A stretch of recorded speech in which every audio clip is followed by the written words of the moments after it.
Heart zäme and mabuhay! Welcome back to FiliSwissed mga ka-feeling. In this video, I will be covering the tools that I use to stay productive and efficient while working from home, regardless if it's for work, for school, or my channel. Being an online student for how many years and having a home office day once a week in a normal situation, I have learned to adapt and optimize my work from home routine. The aim is to be productive and efficient in what I do in order to accomplish my end goals. Now, lockdown has been implemented left and right, and for those of us who can work from home, can improve our home office situation by improving our workplace environment. Now, in case if you haven't seen my previous blog post, you can click on the card up here and watch my home office / studio room makeover.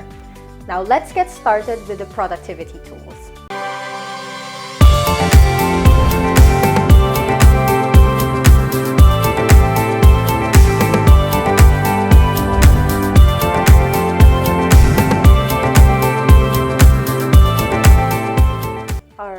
So, introducing to you my method of using Trello for vlogging.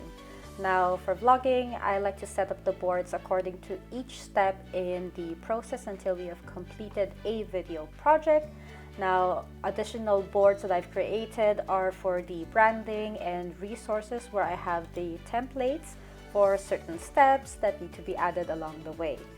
So if, for example, I take this task card, Romantic Valentine's Day Dinner at Home, I'd like to get started working on it. So I'm going to grab a checklist that already exists. Oh, here's a suggested what is often used in this board. So I'm going to use the storyboard and script.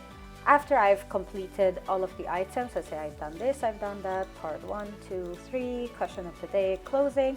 Okay, now I will start doing the filming. So now I will click my customized button in my butler section, and as you will see, the card is no longer in the storyboard or script board, it is actually in the filming board.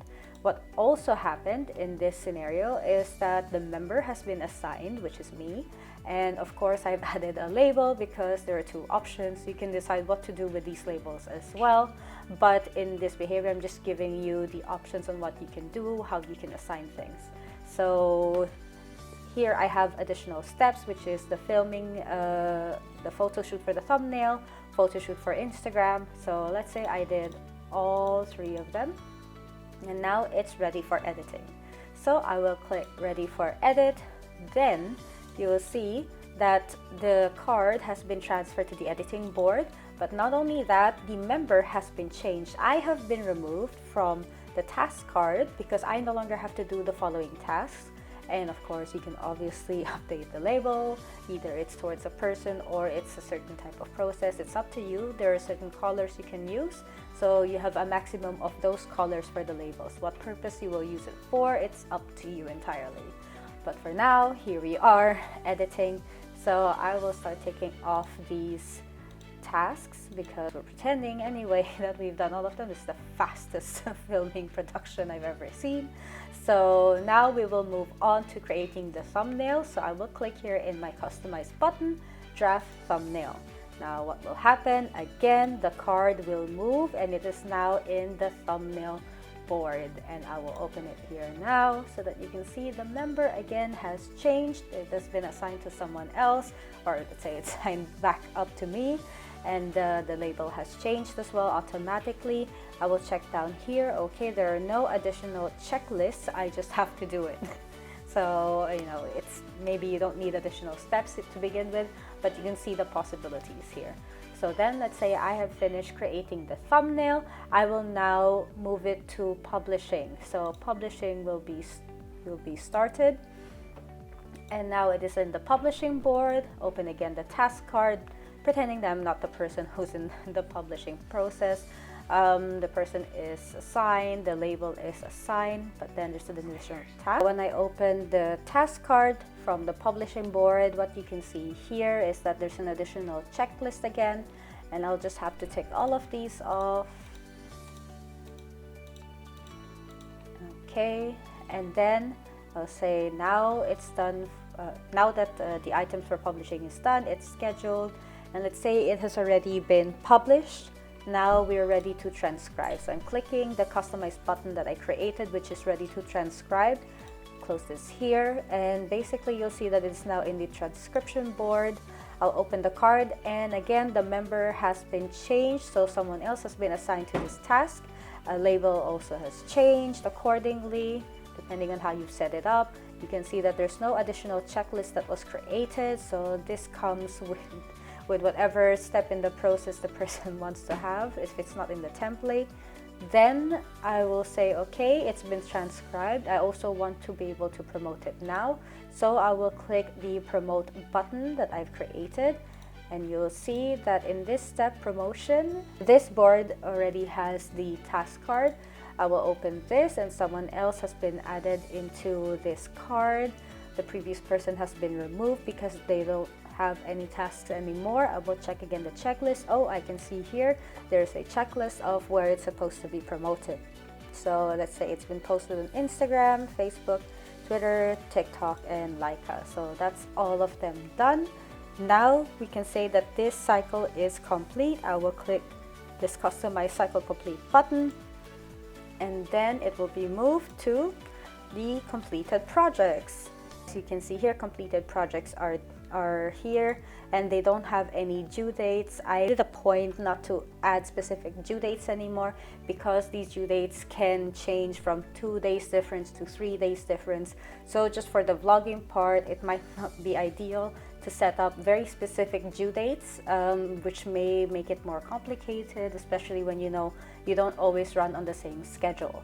So unless you know that your process will take very specific amount of days or hours, then you could add this yourself and add the trigger to maybe 2 days after or 3 days after for a due date, but that's entirely up to you. All of these buttons that I use in Butler section are customized by me, and I've made them according to what I need them to do for this specific vlogging board. Now for the students, let's say students work assistant board that I have for Trello, I do have it set up a bit differently. As you can see here, depending on how many courses I'm taking, I've assigned one board for assignments of each course, because each course can have multiple assignments. If I'm taking notes anyway, I would be putting them in my OneNote. So this is basically dedicated to just assignments and projects and my thesis. So if we take the first one, for example, course 1, I have my first assignment, which is actually a group assignment, funny enough. And then I have already certain tasks. I have files attached. Then all of these I have, like for example, the meetings with my group mates. And I've set up that, okay, every week there will be a certain meeting. It could be twice a week, it could be once a week, depending on the deadline that has been set. So then what I have to do is make sure that we've gone through each and every task. So task delegation, research, draft, revision, polishing, and submission. Now for the meetings, I have the task delegation, project outline structure, preliminary research, then followed by another meeting for section compilation and draft creation, then the draft group revision. So because it's better to look at the entire project as a group and then make our comments as well, because brainstorming is always really good. Then it's time to start polishing and rehearsing if there's a need to present the project in front of the class. And then of course, if there's time, we would have a final rehearsal. So all of these are of course customizable according to the time that you need or that you have. So this is definitely adjustable, but there are anyway checklists as well to begin with. So I only have one specific customized button here in the Butler section, because all I want to do here is just to mark it as complete as it's finished. I will just tick off each of these tasks as they come and go. So when I'm done, I click complete, and what will happen is this assignment is gone. As you can see, there's only one assignment left here. But if I go all the way to the end, the last board, it says completed assignment. So this is the board where all of the assignments I've completed are moved, and there's no longer anything else to do. Okay, I should have ticked all of these, but this is basically considered closed. So there's no additional items. Something I didn't inform you earlier was that in the description, I would basically add the objective and the members in my group. Now, what if my assignment is individual assignment and it's just for me? So I have a separate board which has similar tasks, which is the research, draft, revision, polishing, and submission. If there were any additional tasks that I needed to do, I would add them as their own separate checklist, but there's no need to go into greater detail, so I didn't have to add it here. But basically it would be the same, and I could also complete this task very easily by just clicking this and moving it out of the way and having a very nice and clean board, which would be the most unrealistic thing I would see right now. But in addition to these cards and checklists and the customized button, I've also customized the labels. As you can see, I have a label for group so that I can easily identify which one is a group. And of course, what's the perfect color for priority items? It's red. Now, setting up your priorities is definitely according to how you work. I like to set it up with according to a certain deadline. If it's for this week, I need to work on all of these as much as I can, and making sure I check what is the deadline for each of them. If one is for the 23rd and one is for the 18th, I'm definitely gonna have to work on the assignment that is for the 18th, because that is coming up sooner than the latter. So that's what I like to do. And other boards that have been sitting here, for example, like the exam board, I know exactly what should go inside in course 1. So the task is to set up my revision materials, the notes, the mock exam, because what better way to take an exam and prepare for it other than to actually do a mock exam based on all the topics that you've gone throughout your core sessions. So whatever questions that may have come up may actually be the questions that could also come up. And what I would do, or what I like to do, is to make sure that I have a session for each topic, or maybe a collection of topics if there are a lot, and then have a mock exam on that section. So I have maybe 3 sessions, depending on how many. I could also end up having 4 or 5, or even just 2. And once all of those sessions are done, I will have a final session that has all of these topics together and do a mock exam of that. So this is just basically to help me time myself, check that everything that I've been doing is according to what is in the grading requirements. If I've actually written my, let's say, short form essays, and I was straight to the point, or I've gone through a more in-depth analysis of a certain question. So that's basically the setup that I like to do for school. So what I also have here is my program overview. So if I click my program overview, I can see what my program requirements are. I would need to take 6 core courses of my specialization. I am studying Masters in Operations Management, so I need to make sure that I have 6 from that core course, and I have 12 from the other core courses, such as Marketing Management, Finance Management, and HR Management. Then, of course, there are other electives that I need to take. So I need to take 6 other electives. It could be anything. It could be something in fashion management, sports management, whatever comes during the quarter. If I like it, if I'm interested in it, I will take it. So that's how it's set up. And I just have to tick if I've actually done each of them. Then I have my grade tracking board. And this is where I just have the files where I can track all of my scores or my grades. So I have the grading Excel here. So this is basically set up with the correct formula so that I can see how many credits I've earned, what is my status in terms of my honors, am I a cum laude, magna cum laude, or summa cum laude. So this is something that I also have to keep track of if I still have my honors or it's time to start hitting the books again. So then I have the last program overview, which is my thesis. I have some documents that I've needed to make sure I have on my desktop. So So it's the working document of my thesis itself. I have a thesis template from the school, which I need to use when I'm finishing up my final working document. Then I have also the defense date, so I know my timeline when I have to defend or when I have to submit my thesis, and also the thesis proposal at the beginning when I submitted it when I first, let's say, applied for defending my thesis. So I also have the card templates here, which I've used in these boards. So I have the assignment card, which has the breakdown of the tasks and depending on if it's a group assignment or not. So as you can see, this is the group one. If it was just an individual assignment, it will just be this checklist. And if it's the exam, it has its own checklist as well. All right, so the one I use at work, I can't actually show you in real time because, you know, privacy issues. So I've just shown you what my blank Microsoft Planner looks like, and I've made a dummy planner so that I can show you how things are normally set up at work. So I am a digital communications coordinator at work, and so most of my items are actually set up according to the type of the medium. So if it's about social media, if it's about newsletters, campaigns, projects, publications, they have their own boards. They can also be set differently. Like in my workplace environment, we have several areas. So it could be according to those areas as well. So, or if you want, it could be according to your clients. So client 1, client 2, client 3, client 4, client 5.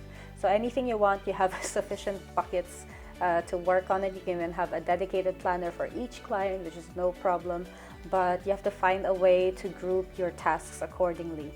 So for example, I have here now in social media, I'm talking about a batching for one area, I'm talking about a batching for another area, a batching for another area, and then this is something else. This is the 2021 overview. As you can see here, the task is assigned to me. There are already attachments. It's an important task, and how many items are in the checklist. So this is how the board looks like in this view. What I would like to show you is this other view, which is the charts view. Now in the charts view, you can see that you have, like for example, I have actually 12 tasks left, and I have not started a single one. But if I had started on something, it could be in progress, which is this blue icon here, or the blue indicator, and then you have the late tasks, which is not impossible, by the way, and there's also the completed, which we would all love that everything is actually completed within the time that we're given. So, and we get to see according to each bucket how many tasks are assigned to each one. So here we have 4 in social media. There are 3 newsletters that need to be done. There's 1 campaign that needs to be developed, 2 projects that need to be done, and of course 2 publications. Now you can also see the chart for priority. Here we have the urgent, important, medium, and low priority levels. So for urgent, I have nothing, but for the important, I have 2. Medium importance, I have 10. And low, I have none. So obviously everything is above low, apparently. And of course, if we had more members in this dummy planner, you will see more members here and how many tasks they're assigned to. So here I have been assigned to 2 tasks, and there are 10 tasks that have not yet been assigned to anyone because I'm the only one in this board or in this planner. Now, what's also nifty in this view is that you can see the list of tasks according to each bucket, and you can see the names of what these tasks are if you're that interested.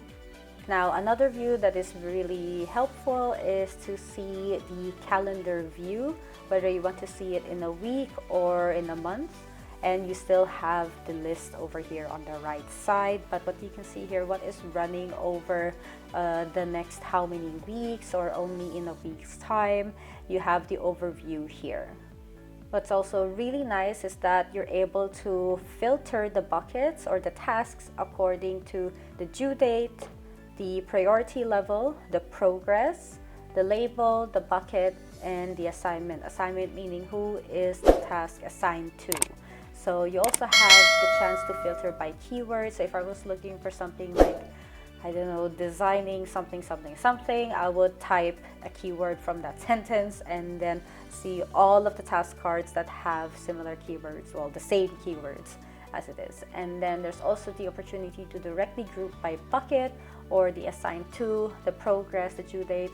So there's like several filter options that you can use, and it can help you narrow down the task that you need to do for whenever.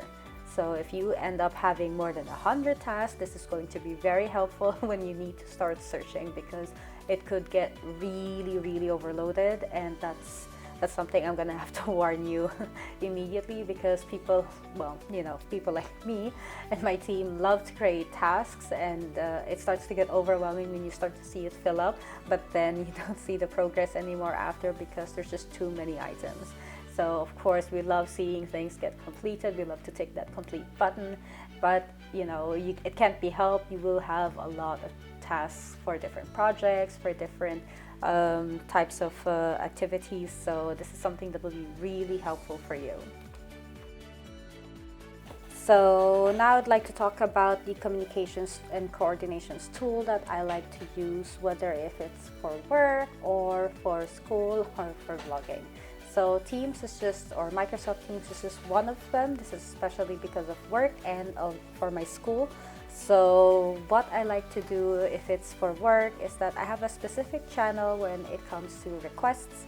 And here we have the breakdown of different teams, or let's say clients that we work with. And all of these are private channels so that no one else can see each other's requests, specifically the details itself. But they can see the general channel where the overview is. And the overview is basically the planner.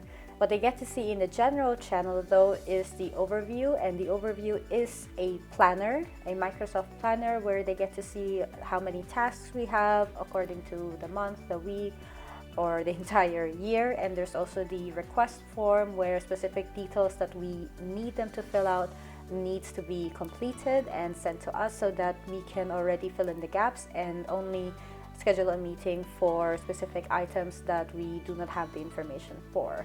So I have here the procedure already and the request tracking, and again, these are just informational for them. What are the steps?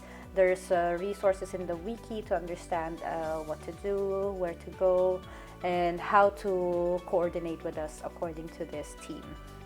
So this is a request team that I've created, and the rest of the teams, of course, well, I've hidden them as well as I could for the purpose of this video, but these are all different teams, and I have a lot of hidden teams here that I'm just not showing as well. But something that I do really like having in Microsoft Teams is the approvals application. So for the approvals application, you'll see that if it's not a private channel, you will notice it already in the conversation, where you can actually open a lot of apps that you can use or functions, and this is the symbol for approvals. So you'll just need to click this to open the approvals window, or the pop-up window. So the approvals window will look like this. You'll have approvals, create a new approvals request, and you can type the name of the request. So in this case, what I like to use this for, especially for our request team, is to assign the number or the ticket request number that they've opened or that we've opened for them, and the title itself, so just to make it one-to-one, and also assign the approver. So whoever opened that ticket, that is the person I would tag, and then I would link the task card into the details so that they can see all of the steps that have taken place, what has been completed, and also the attachments inside those cards, or the card that it is assigned to. Then I can then click send once all of these fields are filled in. So if you were able to create your approval request via the conversation, so what will appear after it has been approved is this little thing inside the conversation where it says that it has been approved. This is your title, requested by, approved by someone, and you can also view the details. Now, when I mentioned about using this team for accepting or receiving requests from our stakeholders, or let's say clients, what I like to do is set up a generic text, which I would have copied from my OneNote, and I would assign the request number, assign a title, dear, tag the person, and then you have the generic text. There is a link directly to the overview, which is the planner in that team. Also the link to the task card that I've assigned on planner, and then there's a screenshot on how they could filter according to their specific tasks that are assigned and are according to their bucket. So each client has their own bucket, and you can also directly click the preview link over here. Now, if you are like me and have specific private channels and you do not see this approval icon here, you are able to do it directly from your team. So when I say in your team, you have it directly here in your workspace. Here on this sidebar, you have the approvals icon, and you can just click here and click a new request, and then the pop-up window will appear. So what I like to use to take notes is OneNote, whether it's for school, vlogging, or for work. Now, of course, the breakdown of my notebooks and my sections and pages are different according to what I need them for. But for example, with school, for me, the most logical way of using OneNote is to make sure that each section is actually a subject that I'm taking or a course that I'm taking. So if it's about operations management, I can break down the course into different pages, and different pages can have a certain main topic or overview, and underneath the sub-levels I can have each of these topics or modules according to this course. So if it's about business intelligence, this is what I will be taking notes on. Maybe this is from the first class, second class, third class, and will be the same with the rest, like ERP, supply chain management, project management, so on and so forth. And this will be the same breakdown for the rest of my courses or other items that I need to look into, like the thesis. If I'm looking at taking notes, and instead of putting them in separate Word files, I could also do it here, or I could just list down all the books or the resources that I want to use for my research, and then start working on a Word file, because there it's much easier to work with references rather than in OneNote. So OneNote is very useful for note-taking during sessions, but not necessarily for preparing the thesis itself. So that's something else that I'd rather talk of another day or another time. So yes, that's what I like to use OneNote for. So something that I like to do for myself is to work with templates. Now, as you can see in my Trello board, I have a board called templates.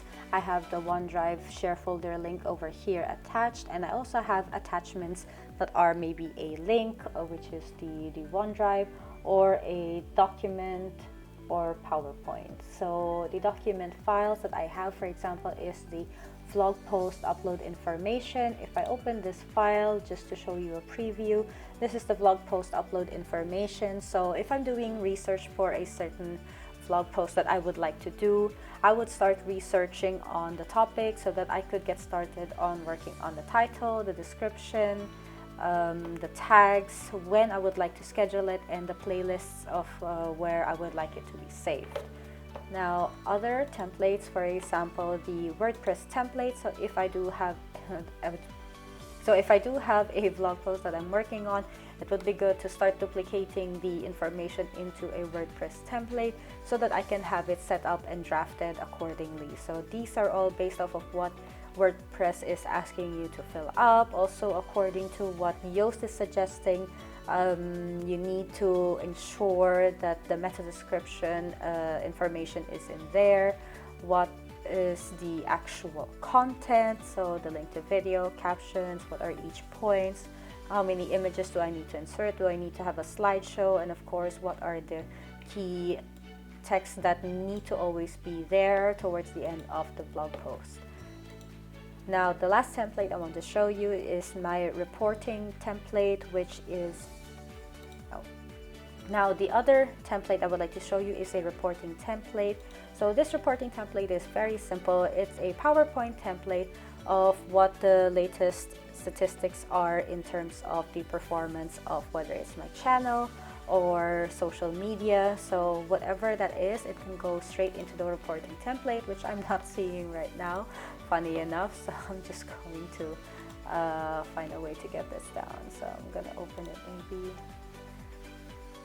Yes, there we go. So I have the preview now here. It's finally showing up. So it's reporting by, there's a performance overview over the week, the month, the year. What are the social media highlights on YouTube, Instagram, WordPress, Facebook, TikTok?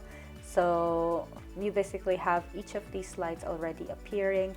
If I wanted to open it in PowerPoint, I could see an actual overview of how it will look like in the template. Okay, let's pretend I didn't go and say that. So now I'm just downloading the file so that you can see how it will look like. Of course, I had the file saved, but for time's sake, I will just show you here. You can see that these slides are basically sectioned off according to, let's say, similar categories. So first is the default section, the performance overview, social media highlights, and the summary. So in default section, you have the title, and then you have the content. What can you see or what can you find in this report? Now in the performance overview section, we have the week overview, the month, and the year.